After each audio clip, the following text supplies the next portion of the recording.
satu persatu. Terlalu banyak berkat yang kami alami. Tetapi satu hal kami selalu ingin memuji dan bersyukur di hadapan Engkau. Hari ini seluruh seniorku bersukacita menyambut Engkau Tuhan. Di dalam rumah ibadah ini Engkau berkati hamba-hambamu yang mengambil bagian dalam pelayanan.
Persembahan kepada Engkau Tuhan. Terima kasih, terimalah segala persembahan kami ini Tuhan, hanya di dalam nama Tuhan Yesus Kristus kami sudah berdoa dan mengucap syukur.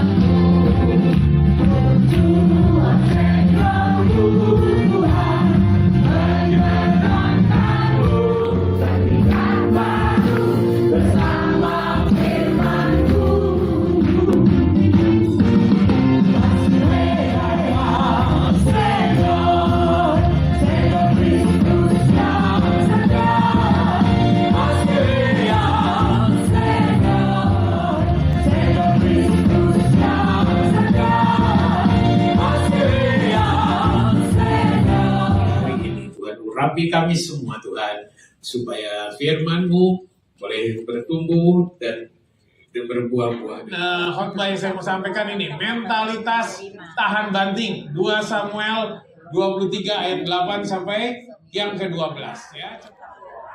Wah, ini kayak bus kota saling mendahului. Ya, sesama bus kota jangan saling mendahului ya. Itu anak seorang Ahohi, ia termasuk ketiga pahlawan itu. Ia ada bersama-sama Daud ketika mereka mengolok-olok orang Filistin yang telah berkumpul di sana untuk berperang. Bunuh diri aja dah, jatuhin diri dari lantai ke-46 tuh, ya, atau dari lantai 5 dari mall gitu ya, dan sebagainya. Nah, orang-orang seperti ini adalah orang-orang yang sedang putus asa, ya. Jadi orang-orang seperti ini sama nih dengan ini sedang dihadapi oleh Raja Daud, ya. Oleh karena itu, bagaimana kita harus bisa menang supaya punya mental tahan banting, supaya kita tidak dikalahkan dengan keadaan yang susah saat ini. Ya, paling tidak ada 3 hal. Yang pertama, kita harus belajar apa? Gigih, ayat yang ke-8 yang tadi kita sudah baca. Tadi di ayat Alkitab kita lihat pedangnya yang dia pegang itu sampai nggak bisa lepas dari tangannya. Saking dia membunuh 800 orang, banyak banget. Ya, pedangnya itu sampai nempel di tangan. Ya, karena dia mungkin membunuh 800 orang itu begitu banyaknya. Ya, sampai pedangnya aja nggak bisa lepas. Tangan bisa mengalahkan kita. Tetapi orang yang gigih tidak berhenti hanya karena kesulitan yang kita hadapi. Ia terus berjalan dalam kekuatan Tuhan. Kemenangannya menjadi kesaksian bagi pihak lain. Ya, jadi waktu kita bisa mengalahkan kesulitan itu, ya kesaksian kita itu, ya itu menjadi kesaksian yang bisa menguatkan orang-orang lain. Taat ayatnya 9 dan yang ke-10. Eliezer tidak meninggalkan Daud ketika yang lain mungkin telah melarikan diri. Ya, jadi berupaya prajurit yang lain sudah ketakutan dia melarikan diri. Ya, tapi Eliezer sebaliknya dan taat kepada pemimpin kita. Siapa pemimpin kita? Tuhan Yesus. Ya, Tuhan Yesus itu pemimpin kita. Ya, nah kita belajar tunduk dan taat. Karena Tuhan pasti punya rencana dalam kehidupan kita. Kita harus tunduk dan taat kepada Tuhan. Nah, coba yang ketiga. Ia bangkit dan memukul orang Filistin sampai tangannya lelah dan menjadi kaku karena memegang pedang itu tadi ya. Siapa tahu ada yang tidak mau maju lagi. Yang sudahlah mundur aja lah. Biarinlah teman-teman saya lah yang maju. Ya jangan. Kita pun harus maju. Ya, walaupun kita usia sudah tua, udah lanjut. Ya, 1 gigi, 2 taat, yang ketiga apa? Setia. Ya, ini penting, setia. Seringkali kita punya semangat, ya, jatuh lagi. Ya, udah gak ada anginnya lagi, udah gak bisa terbang lagi. Ya, sejati tetap bertahan meskipun harus. Ya, siapa di sini yang takut kalau sendirian? Nah, ada nggak mama yang takut kesendirian? Ada? Ya, kita anaknya siapa? Anaknya Tuhan, masa anaknya babi? Ada nggak yang ketakutan kalau mau ke toilet sendirian? Nah, nggak takut? Nah, dalam nama Yesus, setan pergi. Gitu, ya. Gitu, kita pergi aja ke toilet sendirian. Ya, udah nggak tahu kemana. Ya, nah. Kita jadi kecewa. Makanya kita jangan berharap kepada manusia, tapi berharap kepada siapa? Kepada Tuhan saja. Ya. Nah, cari dukungan manusia. 3 hal itu kita lakukan. Kita kata firman Tuhan punya mentalitas yang tahan banting. Ya, walaupun ada masalah dalam hidup kita setiap hari, setiap minggu, setiap saat, ya, tapi kita akan maju terus. Ya, asal kita gigih, taat dan setia. Setia, setialah. Setia sampai mati. Makin diri. Setia sampai mati. Seperti Tuhan Yesus.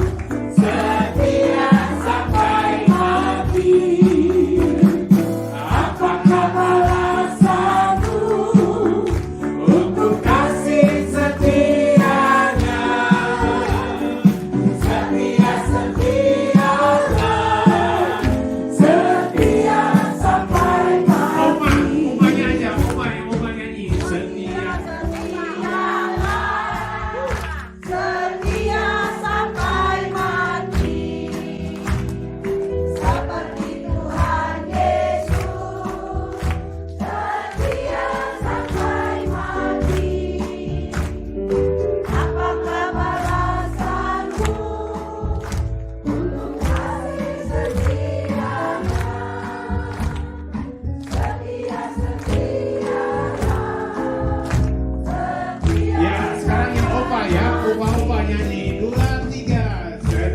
Setiap